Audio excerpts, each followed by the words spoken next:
June 5 యొక్క విశిష్టత చూస్తే ఈ రోజున వరల్డ్ ఎన్విరాన్మెంట్ డేని నిర్వహించుకుంటూ ఉన్నాం.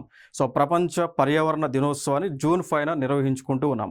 మరి ఈ సంవత్సరం యొక్క ఉత్సవాలను అజర్బైజాన్ దేశంలో బాకు అనేటువంటి ప్రాంతంలో నిర్వహించబోతూ ఉన్నారు. సో బాకు అనేటువంటి ప్రాంతంలో నిర్వహించబోతూ ఉన్నారు.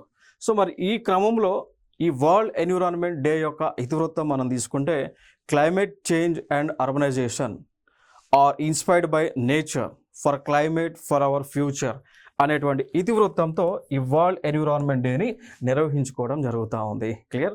So that is the important information. మరి ఈ రోజున ఏం చేస్తుంటారంటే పర్యావరణ ప్రాముఖ్యత ఏ విధంగా ఉంటుంది, పర్యావరణాన్ని కాపాడకపోతే ఎటువంటి నష్టాలు వస్తూ ఉంటాయి, పర్యావరణాన్ని ఏ విధంగా కాపాడాలి అనేటువంటి ఆస్పెక్ట్స్లో ఈ రోజున ప్రజలలో చైతన్యం కలిగిస్తూ ఉంటారు. సో లైక్ పర్యావరణం అనేటువంటిది క్షీణించినప్పుడు దాని యొక్క ప్రభావం మనుషులపైన అనేక విధాలుగా పడుతూ ఉంటుంది.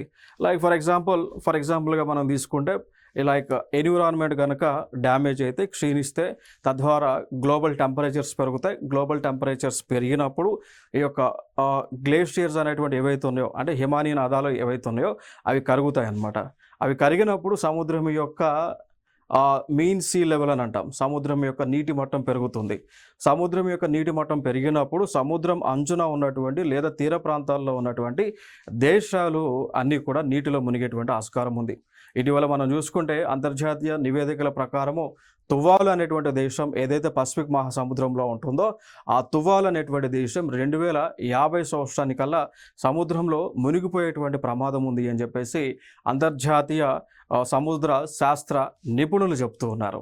మరి ఇలాంటి ఉపద్రవాలు అనేటువంటివి జరుగుతాయి కాబట్టి పర్యావరణాన్ని రక్షించకపోతే కాబట్టి ఈ పర్యావరణాన్ని రక్షించాల్సినటువంటి బాధ్యత అందరిపైన ఉంది అనేటువంటి ఆస్పెక్ట్స్లో ప్రపంచ దేశాలలో ప్రజలలో చైతన్యాన్ని కలిగిస్తూ ఉంటారు ఈ రోజున.